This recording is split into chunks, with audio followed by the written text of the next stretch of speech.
संपूर्ण महाराष्ट्रातील राजकारण बीडच्या प्रकरणावरून चांगलंच रंगलेलं आहे। तर आता त्यामध्ये आमदार सुरेश धस यांनी आणखीन भर म्हणून धनंजय मुंडे पालकमंत्री असताना केलेले घोटाळे काय आहेत आणि किती आहेत, कशा प्रकारचे आहेत, त्यांची सगळी एक यादी जाहीर करण्याचा चंग जणू बांधून ठेवला आहे।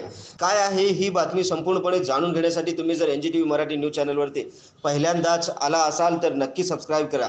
नमस्कार, मी बंदगी NGTV मराठी न्यूज चॅनलमध्ये तुम्हा सगळ्यांचं सहर्ष स्वागत करतो। बीड जिल्ह्यातील परळी आणि अंबेजोगाई तालुक्यामध्ये अनेक विकास कामे मंजूर करण्यात आली होती, मात्र या कामांसाठी प्रत्यक्षात काहीच काम न करता कोट्यवधी रुपयांची बिले उचलण्यात आली, असा दावा आमदार सुरेश धस यांनी केला आहे। बांधकाम विभाग कार्यकारी अभियंता बीड यांच्याकडून 1,32,00,000 रुपये बिलापोटी उचलण्यात आले। परळीतील संजय मुंडे हे उपअभियंता असताना त्यांच्याकडे कार्यकारी अभियंता पदभार दाखवून 25 जून 2022 रोजी एकाच दिवशी 37,70,00,000 रुपयांची बिले उचलण्यात आली आहेत। 25 मार्च 2020 रोजी जिल्हा नियोजन समिती अंतर्गत असलेल्या 57 कामाच्या प्रशासकीय मान्यता तत्कालीन जिल्हाधिकाऱ्यांनी रद्द केल्या होत्या, परंतु अंबेजोगाई बांधकाम विभागाअंतर्गत असलेल्या या रद्द कामांची 14,43,00,000ची बिले उचलण्यात आली, असा आरोप देखील यावेळेस आमदार धस यांनी पत्रकार परिषदेत केला आहे। आमदार सुरेश धस यांचे सनसनाटी आरोप काय आहेत ते जाणून घेऊया। सार्वजनिक बांधकाम विभाग अंबेजोगाई अंतर्गत रस्ते विशेष दुरुस्ती कार्यक्रम 2021-22 साठी 9 कामांसाठी 15 कोटी, 18 फेब्रुवारी 2022 रोजी 1,20,00,000 व 16,20,00,000 रुपये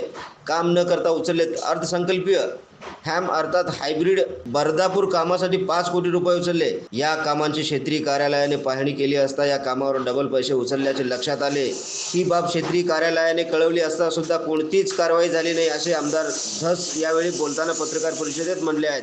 या बातमीवरती तुमची काय प्रतिक्रिया आहे ते आम्हाला कमेंटद्वारे कळवा।